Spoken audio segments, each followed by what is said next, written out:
This is the first session of our 10-session course on critical thinking in Halacha.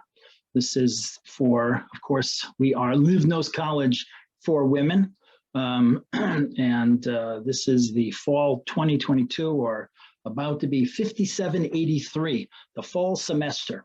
So this is a few courses in, and I see some people returning who are loyal students of mine, and I'm so grateful to you. And I miss some of the people who didn't come back, but we'll try to make this an interesting course for you. So strap yourselves in and hang on, and here we go. Okay, the significance of the course name, that's the first thing I need to address. I don't like the name. I think I came up with the name. It's a part of name. It's kind of ambiguous, and it's not satisfying at all. Any other name that I thought to give this course had perhaps some kind of political or a hashkafic dimension to it. And I don't want to get wrapped up in any kind of political, hashkafic kind of things. I want to teach Torah. The Torah that I'm teaching in this course, I hope, as in all the others, is the kind of material, the ideas, the fundamental Torah ideas that every Jewish person needs to know to be an intelligent, critical thinking Jew, man or woman, adult, child, old person, it doesn't matter. It doesn't matter. Everybody has to know certain fundamental ideas. And Livnos College for Women was created along those lines. It was created in order to provide the material that, as the Mesil Shasharim puts it, to paraphrase, to the degree as fundamental as it is, to that degree do people not know those kinds of things. There's so many fundamental ideas that people just don't know in the Torah community, even people who are the products of years and years and years of day school and high school and seminary and yeshiva and all kinds of things. They're ideas that just get by them. And as a result, sadly, very often, they have a kind of an undeveloped and unsophisticated approach to Torah. So the founding president of Livnos said, wait a second, we got to do something about that, and has designed all the courses with an eye towards providing those ideas, that material that people need to know to be an intelligent, thinking Torah Jew in this modern era, in this confusing modern era of ours. So as we're talking, even in the next few minutes, I think it will become clearer to you what the course name probably should have been, and we'll throw out some suggestions as we're going along, so you have an idea of what it is. And if it is that people will look at the course and they're like, oh, well, I don't like halacha, or I don't like, you can reassure anybody that you know, this is a course that's good for everybody. Okay. And I, at the same time, even though these ideas, as I'm saying, the goal is to provide ideas which are fundamental, I'm aware of the fact that in the introduction that I'm about to give you, it will be reviewed for many of you who are already familiar with some of these concepts. You might know them from the outside world, and you might know them because I have touched on these ideas, the foundational idea, the basic premise of this course. I've discussed it in other courses. I've taught a number of courses by this point, and I have, I think, in every course had to discuss this idea. So it might sound, that's okay. It's okay. It's an important thing. It's a great idea to do a review on fundamental ideas. This is certainly, I'm going to share with you in this course, I believe, I don't know what it is. I don't know if somebody in the main office likes me the best or something. It's a world-class faculty. The teachers are extraordinary Talmidei Chachamim, and I am not in their league, but I get the best courses. So I'm grateful to somebody higher up who sends me the good courses. So these ideas that we're going to share over the course of these 10 sessions, I hope, and I hope you're going to like them.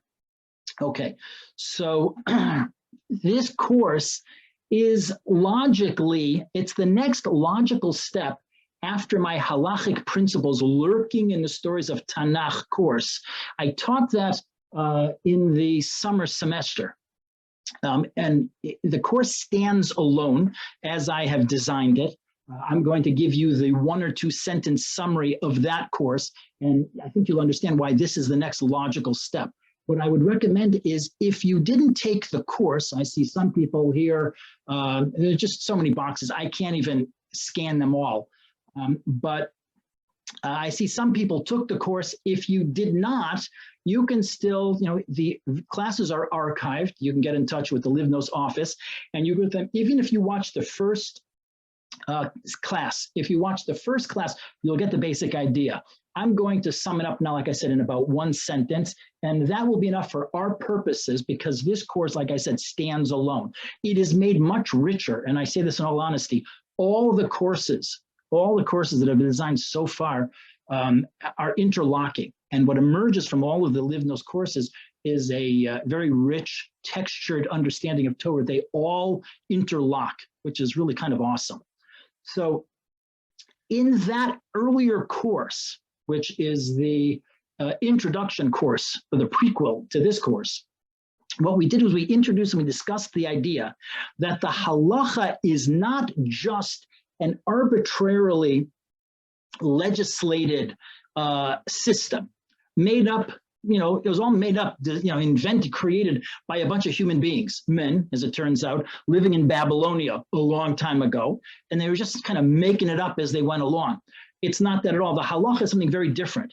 What the halacha is a reflection of the nature of spiritual reality. That was the big idea of that course from which everything else flowed. What that means is that the halachic process is based on and describes the structure of objective spiritual reality. As physics, the discipline of physics, as physics describes the operation of the physical universe, the material universe in which we find ourselves, so too the halachic process describes the workings of the spiritual universe in which we find ourselves. So physics is the study HaKadosh Baruch Hu created. He designed into the fabric of material reality. He encoded rules. He designed the universe, the physical universe, to run according to certain rules. We call those the laws of physics. The laws of physics. Let's say a bunch of physicists get together and they start coming up with stuff. They start making stuff up. But we're not going to say, oh, those are the rules. Those are the rules that actually govern the physical universe. We're not going to say that. What we're going to say is those are propagandists. Those are highly politicized puppets of the new totalitarian regimes who are trying to foist on us all kinds of lies. But they can lie all they want. I said no politics. It's not politics, it's Torah. They can say anything they want. They can tell us all kinds of things that they claim to know. It doesn't alter the structure of physical reality. It just doesn't, because the laws of physics are absolute. And a physicist, we talked about this in the Torah and science course that I taught some time back, a physicist who is objective, humble, honest, passionate about the study, the pursuit of unraveling the structure of reality, what he or she will do is listen carefully. They'll let the universe speak to them. They'll observe, they'll categorize, they'll describe, they'll theorize, they'll hypothesize, they'll predict, they'll test, they'll revise. They do all of that. That's what an honest scientist does in pursuit of the truth. In the exact same way, lahavdil, the halachicist studies, listens, observes, because HaKadosh Baruch Hu created the laws of spiritual reality. Those laws are independent. If people get together and they paskin a bunch of things which are not at all based in reality, they don't reflect the structure of reality, that's not halacha.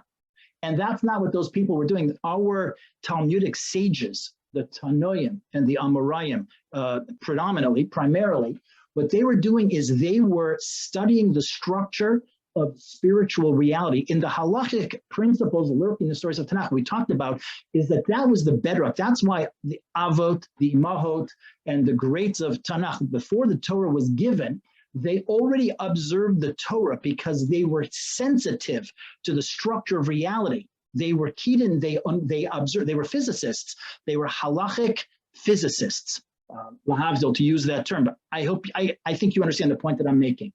So in that course, what we talked about was that, as I said, the halachic process is based on, and it describes the operation, the structure of objective spiritual reality. So physics is the study, it describes, and this is very important, the mashal nimshal that I'm about to give you. I said it before, I'll say it again. Physics describes the operation of the physical universe that HaKadosh Baruch Hu created and gave to us. So too, in the exact same way, the nimshal, the parallel, is that the halachic process describes the workings, the operation of the spiritual universe that HaKadosh Baruch Hu created and gave to us. That's a very, very important point to make. And that was the basic premise of that earlier course. Okay, if you have that idea, so you have, like I said, that was the takeaway, that was the premise, the foundation on which everything in that course was, upon which the course was built. We brought a lot of examples and we had all kinds of it, we enriched it. It's a very rich kind of an idea.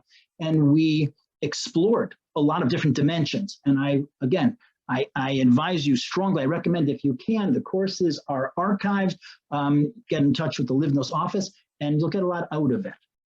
What's the one big idea? Well, then the question becomes this. Wait, the halachic process. Now, when I talk about the halachic process, I'm not talking about the punchline. Is it usher or mutter for me to do this? Can I, make this tchina on Shabbos, or can I do this? Like, I'm not talking about that halachic process, the end result, the final step of psak. I'm not talking about that. I'm talking about the process of Talmudic thinking, of the kind of Talmudic reasoning that goes on. There are many steps in that process: discussion, debate, consideration, exploration, argumentation, all the different steps that are part of the Talmudic process. That's what's going on in the Talmud. Now you begin to realize, had I written something like critical ideas or thinking in Talmud, I don't want to get involved in that. This is not a Talmud class. It's not. But most of all, more than anything, I can prove it to you, because I'm not a big Talmud Chacham and I don't know a lot of Gemara. So I'm not equal to that assignment.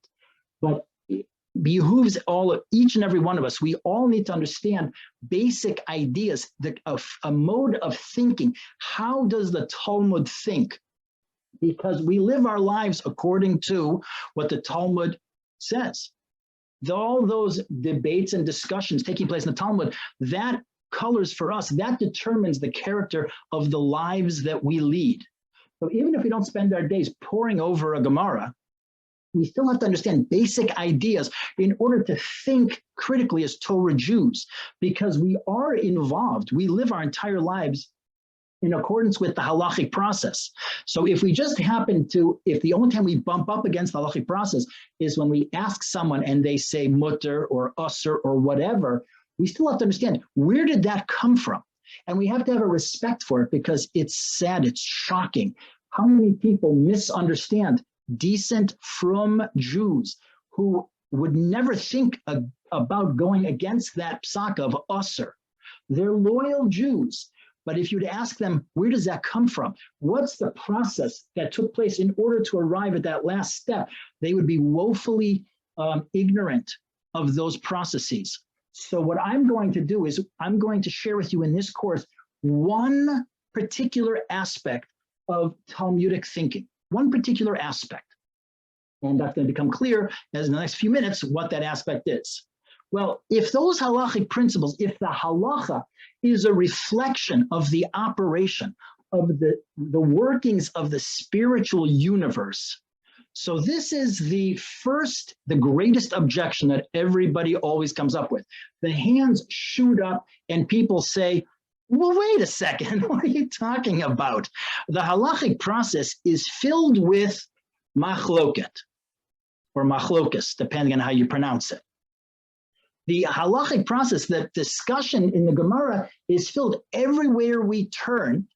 We see machloket, disagreements and arguments. Now, I'm going to use, as those of you who have been in my other courses know, that I change my pronunciation of terms on a whim. There's no consistency, because I teach a lot of different audiences.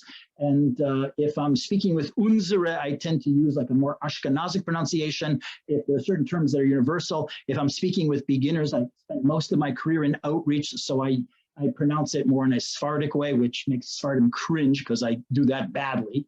But with all of that, so no statement is being made one way or the other. But for the convention, I'm going to tend to say probably machloket, unless I don't. So, okay, fine.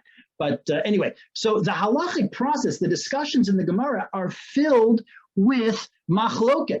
Everywhere we turn, on every page, people are arguing, they're disagreeing, they're like, so if in fact, the sages of the Talmud are simply studying objective reality, what's happening here? What's happening here?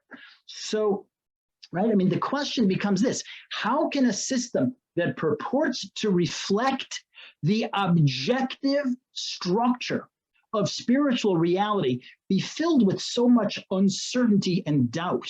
Because that's what machloket is, isn't it? It's that we're saying, well, this one has an answer, this one has an answer, this one has an answer, and we just, maybe we just don't know. In which case, we're operating in a system which is riddled with uncertainty and doubt. And is it just our best guess? Is it guess built upon guess, built upon guesswork? Is it uncertainty that leads to more uncertainty, that leads to more uncertainty? That's a horrifying thought. It's a horrifying thought. So the very first thing that we do in this course, and that's why people tell me they can usually stand me for the first session. I say the stuff, they get something out of it, and then they're like, afterwards, like, blah, blah, blah, just stop talking. But the first course is always, the first class is you give the basic, like the yesod, the fundamental, because I want you to understand this is it right here. And if we accomplish this, this course has already been a success. And that is the first thing that we need to do, is to replace our definition and understanding of the concept, the very existence of machloket. People who don't know any better understand machloket, the multiplicity of opinions that exist in all the halachic discussions throughout the Gemara. Everywhere on every page, there are dozens of disputes and debates. That machloket rages everywhere. So we need to replace our definition as, right, we think it to be the result of uncertainty and doubt, the result of an imperfect familiarity with an imperfect understanding of absolute reality. Oh, they're physicists, they're halachic physicists, the rabbis of the Talmud. They don't know tons of stuff. That's what people think. Because otherwise, they got farther away from Sinai and they forget things and things are lost. And so we have machloket everywhere. But that's not true. That's not true. If you came here tonight to hear nothing other than this, it was worth it. It was so worth it. Because let me explain to you what machloket is. It is an expression of, it is a reflection of the elegant nature of creation. Creation. HaKadosh Baruch Hu created a universe, certainly a spiritual universe. We'll talk about the physical universe in a moment, but HaKadosh Baruch Hu created a spiritual universe which is rich and multidimensional. Machloket is a reflection of that multifaceted structure of absolute reality. It's not. Machloket doesn't mean there's a reality and we just don't know. We just don't know. That's not what it means. God forbid to think that. Machloket means absolute reality. Who better than the Talmudic sages had an understanding, had a profound grasp?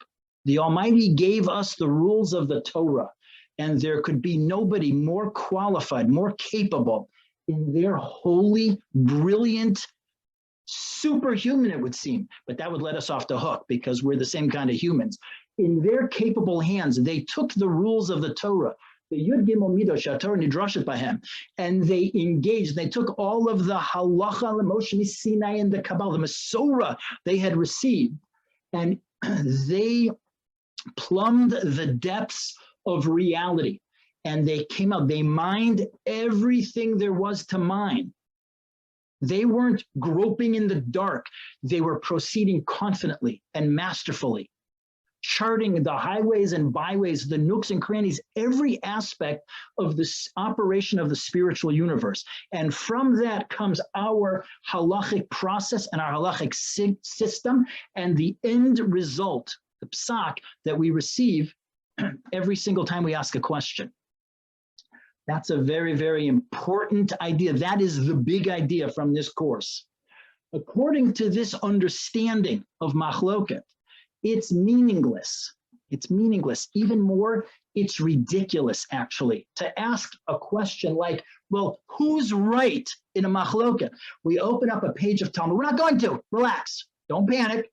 But we open up a page of Talmud and we see a bunch of Tanoim or Amoraim arguing. A question has been posed and they all weigh in and they give different answers. Those answers are mutually exclusive sometimes, or perhaps they're complementary. But let's say they're mutually exclusive and we have a whole bunch of resolutions.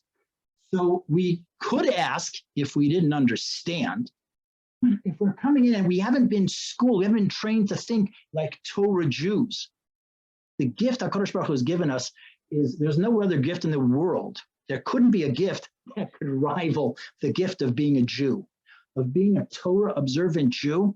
There's nothing, there's no happiness that could ever come close in all of the universe, in all of existence.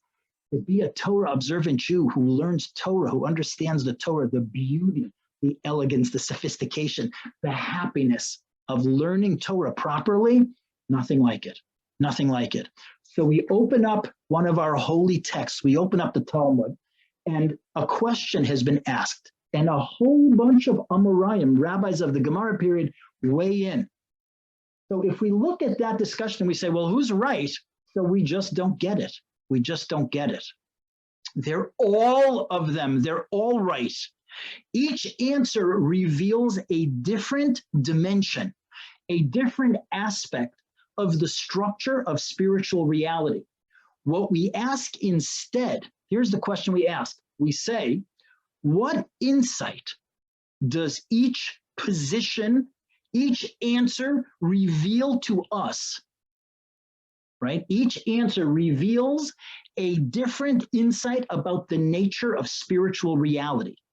That is a meaningful, that's the accurate question to ask when we encounter machloket in the Gemara, because it leads to a greater insight into the understanding of this elegant universe that HaKadosh Baruch Hu created. Rav Hutner explains, pretty famous piece by Rav Hutner. It's famous because I know it. The Ramban, talking about Hanukkah, makes a comment. He says something about the fact that the non-Jews have one reality. They engage in mathematical proofs, in scientific proofs that are external to them. And he says, and they all reach the same single absolute results, mathematical proofs. They proceed with a mathematical precision, step by step by step. They come up with a conclusion at the end of which they write QED. I remember when I was in college and graduate school, I have a master's degree in electrical engineering. I know something about mathematical proofs, scientific reasoning. So the non-Jews of the world have a single reality, the Ramban says. He said, but the Torah, we have lots of proofs. We have lots of conclusions. And Rav Hutner says, don't think, God forbid, that the Ramban is saying that in an apologetic kind of way, that our system is a b'diavad. Rav Hutner says, and I will simplify it to the point where it's embarrassing, but as I understand what he says, the Torah filters through the Jewish people, through the Tanoim, through the Amoraim. We are so connected, our neshamas, we the Jewish people of Torah, that we're so connected to reality, that reality reveals its different aspects to us, certainly in the spiritual world, right? The scientists the Ramban was discussing, they're describing the physical universe. The Ramban is talking about when the Jews are involved in Torah, so it's a richer kind of existence. There are many dimensions, and the soul of each Jew resonates, is worthy, merits to reveal a different aspect. So for us, creation is not an extrinsic experience. It's not external to us. We're connected to it. Torah connects us to the actual operation of the objective spiritual universe, and we're worthy to reveal different dimensions. So that's, I believe, how Rav Hutner explains the Ramban. And what he says, again, the bottom line is, it's not a b'diavad. The Ramban is not apologizing. He's not saying, well, our proofs are pretty inexact because we don't know better. He says that that multifaceted aspect of reality, we reveal it. We're able to reveal it. The Jewish people, the soul of the Jewish people, were the conduits through which HaKadosh Baruch Hu reveals the workings, the multi-dimensional workings of the spiritual universe. Now, that's true in the spiritual world. What I just said about the Ramban, does that mean in the physical world, oh, that doesn't exist? Well, I'm not sure. I'm not sure. I will give you the example. This is the famous example that everybody knows. But I didn't encounter it in the same place all of you encountered it. I'll tell you what I mean. Let me introduce it. There is perhaps a chakira in the physical universe. The question is this: how does light propagate? How does light propagate? In the mid-1600s, Christian Huygens did an experiment. He had posited, I think this was the prevailing view, that light propagates as waves. What you think about as waves. Waves have a crest and a trough, and there's a kind of like a sine wave. There's a propagating out. If you think of, if you take a stone, you drop it into a still pond, and you see these concentric circles. Those circles are the crest, and then followed by there's a dip, the trough, and it goes, and the concentric circles goes out. If you think of a slinky. So if you take a slinky and introduce a pulse, you'll see places where the slinky compresses, and then where it rarefies, it stretches out and it's compressed, and it propagates that way.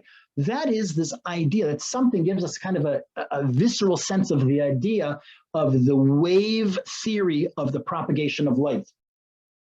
Huygens performed an experiment, a famous experiment, in which he proved, pretty conclusively, he proved that light propagates the way waves propagate.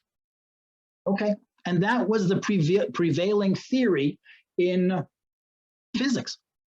In the early 1900s, the modern physicists, the quantum physicists, they came up with a different theory. And they talk about, ever since the early 1900s, the particle theory of light. Light propagates, they say, as little packets of energy, photons they're called. And they propagate in this as particles. It just, there's like a kind of a diffusion, a release in all directions of particles called photons. And they performed experiments, and they proved that it's true. They proved that it's true. We have all kinds of technological devices. We have solar batteries. We have all kinds of gizmos that work on the theory that light propagates as little packets that we call photons. Now, who's right? So for the last 120 years, there has been, well, there has been this paradox. There's been a machloket in the world of physics. Some people say waves. Some people say packets, little packets of energy. Like, how does light propagate? So we could apply, now the way they look at it, the way the scientists look at it, they say this: they are struggling, looking for a resolution to this machloket, this unwanted machloket that they have. They didn't want it. They didn't want it. They believe, and there have been many attempts, string theory is one attempt, there have been others. They keep trying to figure out, and they say, look, it works when we test, and I know this because when I worked in industry as an electrical engineer, I used devices that were built, they were premised on the notion that light propagates it is as waves, in wave form. If the theory wasn't correct, these devices wouldn't work. I used other devices that were premised on the notion that light propagates in those packets of energy. Different devices. If the theory was incorrect, that device shouldn't work. If that other theory is incorrect, then that other device shouldn't work. In point of fact, they both worked at the same time. So the scientists say, well, there's a deeper theory, there's a deeper mechanism in operation. The actual truth of how light propagates, we just haven't gotten there. And because we don't know so much, we don't know enough, so what we're doing is we see that in certain situations, it appears to operate this, it reveals itself, the propagation of light reveals itself, it takes on the character, the complexion of like a wave. Other times, because we don't know enough, we see the end result, the manifestation, and it seems like packets of energy that are traveling. But there's something deeper. How do we reconcile these two? How do we resolve them so that there's no difference? There's no paradox here. Well, I don't know if they'll ever figure that out, and I don't know if that's true. I don't know. What I do know is that in the spiritual realm, HaKadosh Baruch Hu, I believe, gave us that example the last 100 years to give us a visceral understanding in our guts, an appreciation in our guts of what this means to say that HaKadosh Baruch Hu created a universe which is elegant, which is multidimensional. It's the idea that at one at the same time, two mechanisms, two models can be accurate. Two methods, two mechanisms of operation can be working, even if they're mutually exclusive. So we look in the spiritual, in the physical world, and we see a little mashal of that. I said to you before that most of you encountered it differently. Anyone who is familiar, if you've read, I believe it's Halachic Man, by Rabbi Joseph Soloveitchik. So Rabbi Soloveitchik, in a footnote, he mentions this. And all the modern Orthodox people I know about this wave particle theory, propagation of light, the machloket. They know about this from having read Rabbi Soloveitchik, from being familiar with his work. I encountered it first somewhere else. I was sitting in a graduate course in Columbia University getting my master's in engineering, and I was taking a course in electro-optics. And the teacher was describing this paradox.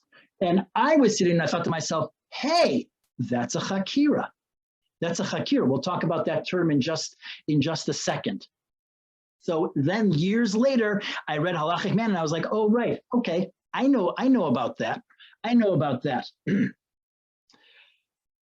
In Hegelian thought, I'm not a philosopher and I can't stand that kind of stuff, but indulge me for a moment. And I think there's something to be said about it. In Hegelian thought, two opposite ideas, Hegel termed them the thesis and the antithesis.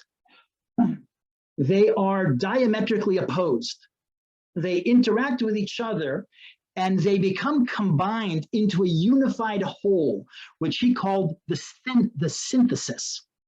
So there is a thesis, the introduction of the thesis, then there is the introduction of the antithesis, poles apart.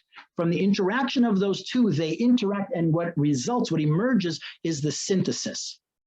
Now that happens in the spiritual world, in the physical world, the idea of propelling forward, there are phenomena that follow those rules. In the spiritual realm, in halachic discussion, those kinds of conversations also, that process also happens at times, where we reach a resolution. We resolve the tension that existed before between the thesis and the antithesis. We resolve the tension with a new entity. Now that could be, and that, by the way, that's what I'm saying. That's what the scientists, the physicists, they're desperately searching for their synthesis between the thesis and the antithesis of waves or particles. They want to know what's the resolution, what's the synthesis of that apparent paradox. Whether they'll get there or not, I don't know. The Torah, though, operates very differently. The Torah is filled with paradox, and we're comfortable with that. We're not insisting on finding a resolution or a synthesis of two opposite ideas.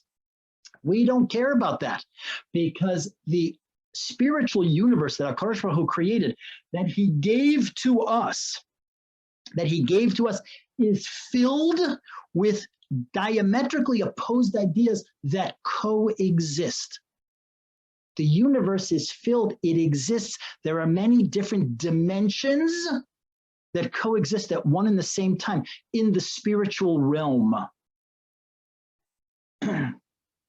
When even at the end result of the halachic process, well, it doesn't have to be the end result, throughout, Beit Hillel, Beit Shammai, they argued about everything. They argued in every possible issue over and over and over. And then the question was, well, who's right? Now that is what an unsophisticated mind asks. But the question is, well, you remember a bat kol came out, and the bat kol announced, Elu ve'elu, divrei Elokim chayim. These and these are the words of the living God. The living God, HaKadosh Baruch Hu, is living. Living is complex. Life is complex. It's messy. It's multidimensional. It's complicated. There's all kinds of facets and aspects and characteristics. Elu ve'elu. Each of those yeshivot were revealing a different aspect of reality, a different aspect of creation. The question, the bat kol continued and said, look, practically, there are times we have to know practically, how do we live? What do we do in terms of the end result of the halachic process? How do we observe the halacha? So in that case, just practically speaking, we follow Beit Hillel. But that doesn't mean, God forbid, we don't discount, we don't dismiss anything that Beit Shammai said. That is a mashal. That announcement by the bat kol was very important. It had a lot of information for us. It's one of many, many, many sources that we have that tell us about, that reveal to us this idea of the multidimensionality of the spiritual universe. Now, let me just tell you a quote or two that's important in this regard. This particular quote has been attributed to all kinds of people, including a number of those quantum physicists I mentioned before. But it exists, it's been attributed to a whole bunch of reasonably smart people. And I think there's a lot of chokhmah in it. The opposite of a small truth is a falsehood. A small truth, truth with a little t. The opposite of a small truth is a falsehood. The opposite of a great truth, that's a truth with a capital T. The opposite of a great truth is another great truth. So there are simple truths in the world. Their opposite is a falsehood. Now that doesn't mean, just because I call it simple, or that quote described as simple, it doesn't mean that they're insignificant truths. Hashem Echad, that's a simple truth. It's a simple truth. There is one Hashem. Hashem is the ultimate unity. The opposite, any opposite declaration, any formulation, God forbid, lahavdil, like God forbid, to say, even to consider something, none of that's true. So the most important fact that we know, Hashem Echad, so that is a simple truth. That doesn't in any way diminish it. But there are also, in this universe that Hashem created, there are great truths. And the opposite of a great truth is another great truth. And often great truths coexist. Everything that Beit Hillel said was a great truth. The opposite of their analyses and their conclusions, that was another great truth expressed and espoused and championed by Beit Shammai. So in this course, what we're going to talk about is the operation of great truths in conflict with each other, coexisting with each other. One more source before we go on to the next idea, and we're going to try to wrap up our introduction for tonight. There is a Mishnah in Avos. The Mishnah says this. It says that a machloket l'shem shamayim. Well, a machloket that's not l'shem shamayim, its end, ein sofa liskayim. Its end, the end result of that, if it's not l'shem shamayim, that machloket is not going to endure. It won't endure for very long. The machlokas, which is l'shem shamayim, if it's l'shem shamayim, sofa liskayim. The end result of that is that it endures forever. Now we look at that, we say, well, that's very strange. Just in our guts, we would think it should be the opposite. A machlokas which is not l'shem shamayim,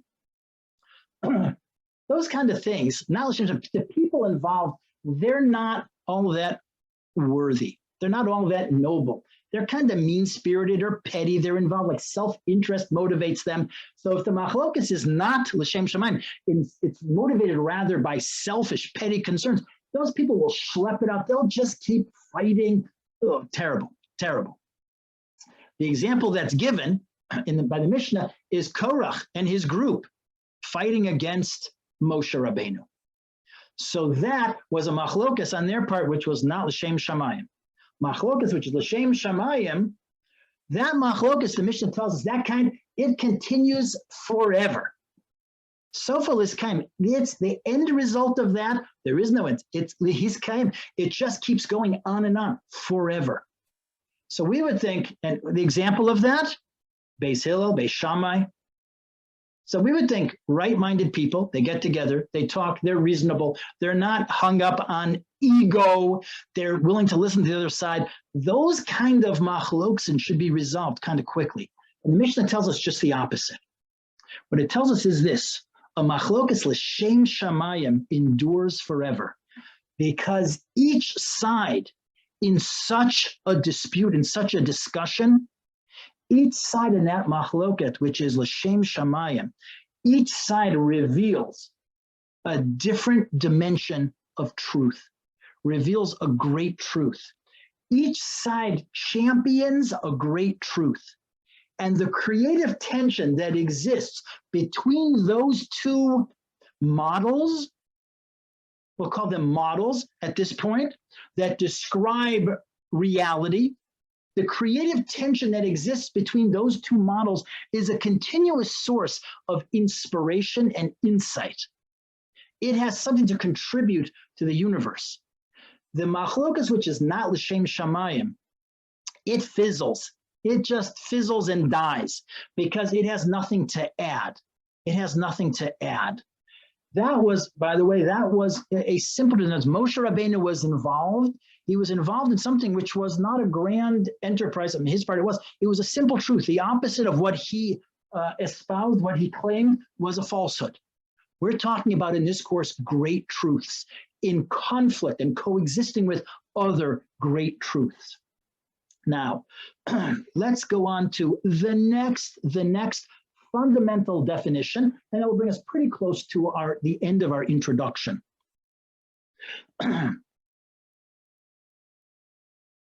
The Talmudic sages are discussing a particular issue, whatever it is, a question. They raise a question. Now, I'm speaking in broad terms tonight. And if someone is thinking, what's he talking about? You're not the first person who has asked that in exasperation and despair when listening to me talk. But if you're thinking to yourself, what's he talking about? This is too vague. I don't get it. It's okay. Because if this is the first time you've heard it, or the first 10th time, the 10th time you've heard it, it's okay. What we're going to do in the rest of this course is we're going to be giving concrete examples, and we're going to be teasing out aspects of all of this. So if you don't understand anything that I've said so far, not a problem. We're going to repeat these ideas over and over again with very practical applications. We're going to explore in this course perhaps 10 models, competing models, as they exist, as they're found in halachic Talmudic discussions. The end of the course, we're going to take these ideas, we're going to apply them to everyday kind of experiences, how we live our lives. Because when we learn anything in the Torah literature, we're not just trying to learn a bag of facts. We're trying to learn a methodology. We're trying to learn, and this is the important part. This is the most important part. We're trying to learn how to think like Torah Jews. Torah Jews think critically. And if you don't happen to learn Gemara, that's okay, because there are other texts that you can open. You can open up the text of the world around us today, the current situation, the world as it confronts us today. There are so many questions. There are so many ideas floating around in competition. There are ideas in collision with each other, and that's also a text. And the end result of learning is to learn how to think like a Jew, how to think like a Torah Jew. So I want you to be able to open up the text of, God forbid, in Lahavdil, you would open up a newspaper. but to look in that text and to identify what's really happening here. To listen to all of the propaganda, all the statements, the claims of all the politicians and the scientists and all the people out there in the world who are talking, and filling the world up with sound and noise and ideas. And I want you to be able to think critically as a Torah Jew and be able to listen and to go behind and identify what's the truth of what's happening. The end result of any course, I believe, that Liv Knows teaches is it's a bag of skills, of techniques. It's learn how to think critically, how to learn Rashi and other Pashtanim properly, how to analyze the Agarata, how to look at anything and everything, but always with the idea, the end result, the goal of refining our minds and our characters and our souls to be able to look at the world around us and to understand and to know how to respond properly the way HaKadosh Baruch Hu wants us. To do that, we need to have huge Torah minds. And that's the end result. That's the goal of a course like this, is to learn how to think critically and properly. So at the very end of the course, the last couple of sessions, I believe, in Yirtzeh Hashem, we're going to talk about practical examples of how we take these ideas and we implement them in our everyday lives, in our relationships with others, in our relationships with ourselves, with HaKadosh Baruch Hu, with the world around us. There's a practical component to this as well. But if all of this right now seems theoretical and vague, don't worry about it. We talked about the concept of machlokas tonight, and I gave you a different definition. It's the ability, the revealing of different aspects of reality. We talked a little bit about simple truths and great truths. That flows out from that new understanding of machlokas. The Torah literature, the Talmudic discussions, everything we talk about, we think about, is filled with this notion of the elegance of the universe, of objective spiritual reality, and the multidimensionality of it. Okay, so now, again, a vague example. We'll concretize this in classes to come. The Talmudic sages are discussing an issue, and they raise a question, and various sages offer a variety of resolutions. They might be complementary at times. More likely, they seem to be paradoxical. They're mutually exclusive. They argue with each other. If one is correct, the other ones are not. If that other one is correct, then those others are not. They're mutually exclusive. Each resolution, what we're saying now, is that each resolution reflects a different mechanism or model according to which the spiritual universe operates.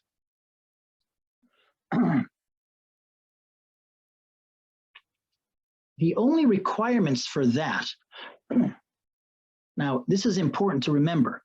If you see something in the Jewish press or Jewish Action or the 5 Towns Jewish News, and someone weighs in and gives an opinion, nobody cares. They might be wrong. If you look at something written in a modern book, even by a knowledgeable rabbi, they might be wrong. What we require are sages of equal authority and of sufficient authority. If the question is raised in the Mishnah, and all of the rabbis who weigh in, they're Tanoim, they're the rabbis of the Mishnaic period. They give answers. They're rabbis, they have sufficient authority, and they're of equal authority.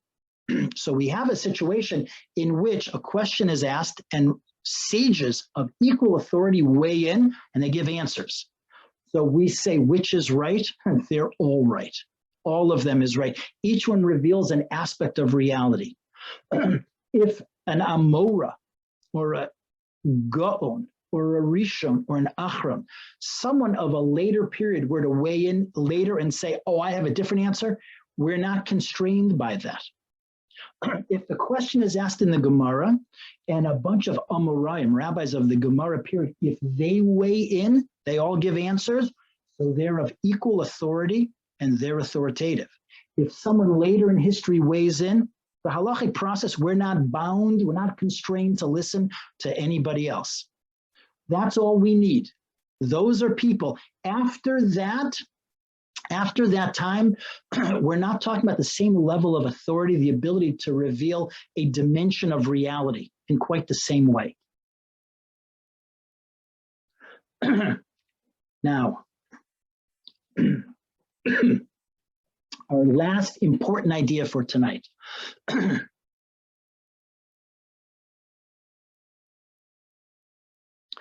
The theory, when we look at multiple resolutions in the Gemara, a number of answers are given to a particular question. What we're seeing is the end result of a process. It is underlying but unstated in the Talmudic discussion. What that means is, excuse me, that each of the sages, each of the authorities who is offering an answer is operating with a different model of how spiritual reality works. In this particular area, it can be a localized model or it can be a much larger model. We'll discuss that in times to come.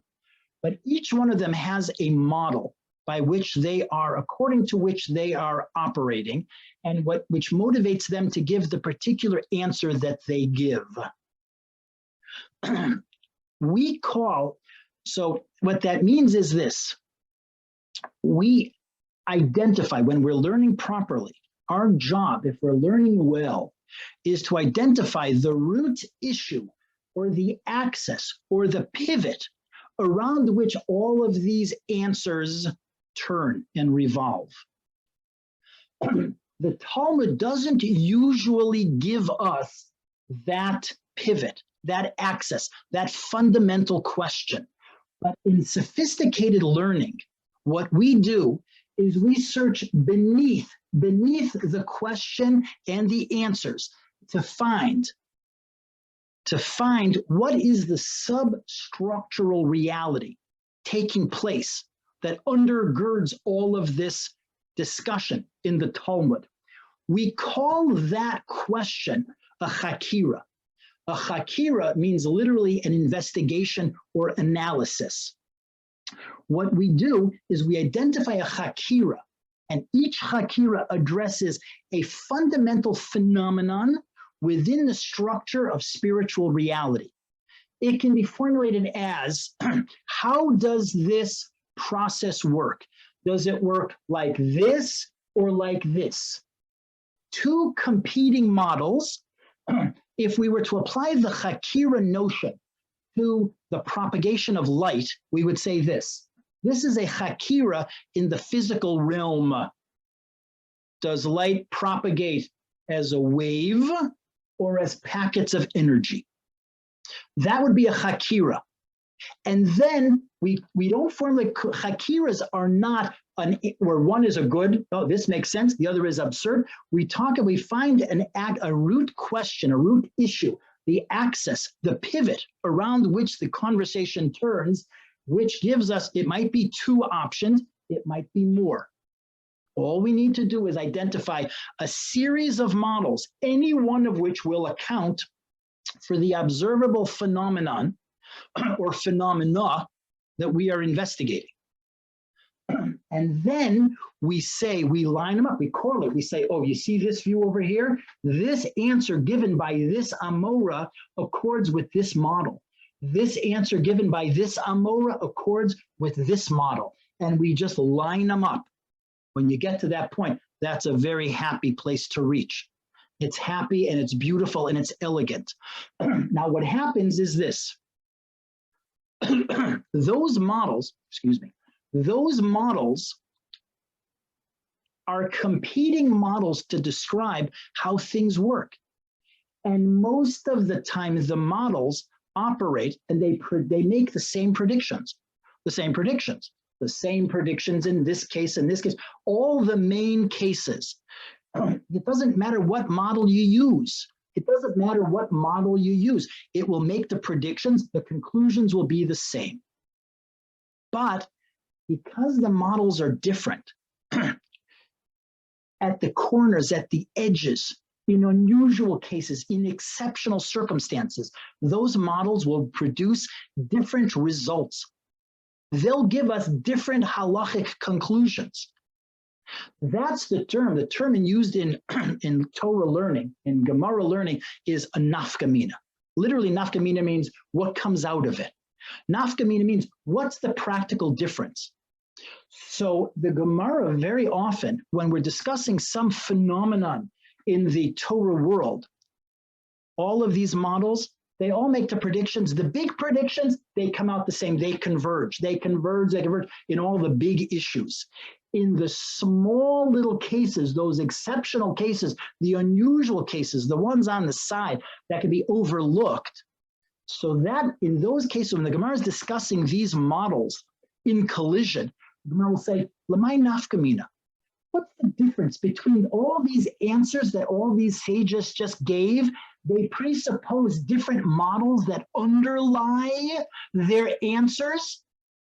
What's the nafkamina? How do those models differ? Wherein do they differ? When do they produce different results? Then the Gemara will investigate those.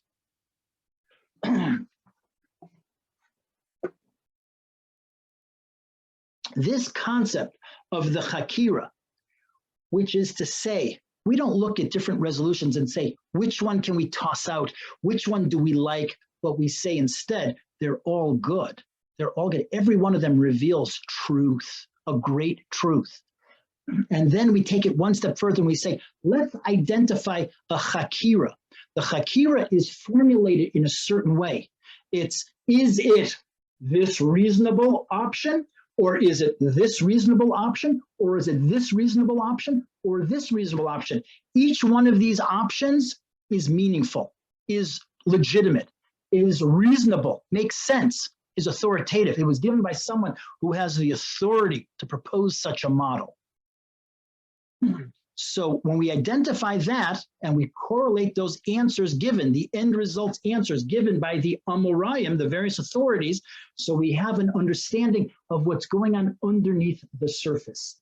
Those Chakira questions, those investigations, fall into certain patterns. There are thousands of them in the world of learning. I have a sefer that I bought some time ago. It's called Kovetz Yesodot the Chakirot. If you see, it's big. It's 1,300 pages. It is a listing. If you look over here, you'll see a topic, and then it gives you Chakira. Regarding this topic, is it this or is it this? Regarding this topic, see this? This is a long entry because here the Chakira came up with, identified 6 different possible models to explain what's actually happening. A book this size, there are thousands of them. There are thousands of Chakiras, famous Chakiras in the world of learning, of critical Torah thinking. However, there are patterns to them. And you can identify groups of Chakiras that have certain characteristics in common, personality traits, a family resemblance. What if you could pull together from all those thousands, we could identify categories, meta Chakiras, categories of Chakira type thinking under which we could subsume dozens or hundreds or thousands of Chakiras to identify larger patterns of Talmudic critical thinking? Well, that's what this course is about. What we're going to do in this course is we're going to identify, we're going to discuss this semester, perhaps half a dozen, maybe 8, maybe as many as 10. There are more than that. And if this is successful, we can spill over into another semester. But we shall live and be well. But we're going to identify certain categories, classifications of Chakiros. I call them, right, the term would be, it's a good one, a meta Chakira, a larger classification. What this means is this: when a person is learning, you don't have to learn Gemara. And I know that many women do not. And that's a hashkafic position, and I respect that. And this is still relevant for everybody who doesn't. For everybody who does or doesn't, it's good for men, for women, it's for everybody. When a person encounters, they can be learning Navi, or they can be learning Halacha, they can be learning Tanakh, they can be learning anything, it doesn't matter. It doesn't matter. The ability to encounter a Chakira, here's a Chakira, it's a very simple one, and we have 1 minute. A Chakira would be like this: the sound of the shofar, the blowing of the shofar. Is it an expression of anguish, or is it an expression of joy? That's a chakira. The blowing of the shofar, what feeling does it invoke? Does it invoke one of anguish, of being heartbroken, or does it invoke exultation? Now that's a chakira.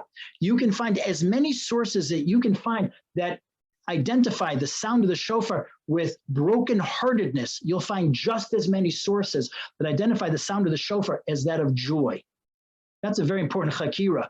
When we talk about malchus on Rosh Hashanah, whose malchus do we describe? Are we talking about HaKadosh Baruch Hu's malchus? Are we talking about the divine majesty, the royalty, the regal quality of the human being? That's a chakira. You don't have to open up a Gemara to encounter that. You don't have to open up a Gemara. Just in thinking, it's to live life and to have Rosh Hashanah. But when we think of these concepts, we identify chakiras everywhere. And what this course will do is when we encounter chakiras in all the learning we do, you should all live and be well and do a lot of learning. Do a lot of learning. Everywhere you turn, every aspect, every time you can, to be learning, to be involved in learning, always to be learning. But you'll be able to identify and say, you know what, how do I look at this issue? How do I get clarity? We're going to teach you in this course to say, what are the personality, the characteristics you'll encounter? You say, wait a second, it has certain characteristics. You know what? I think that goes with that third category that we discussed.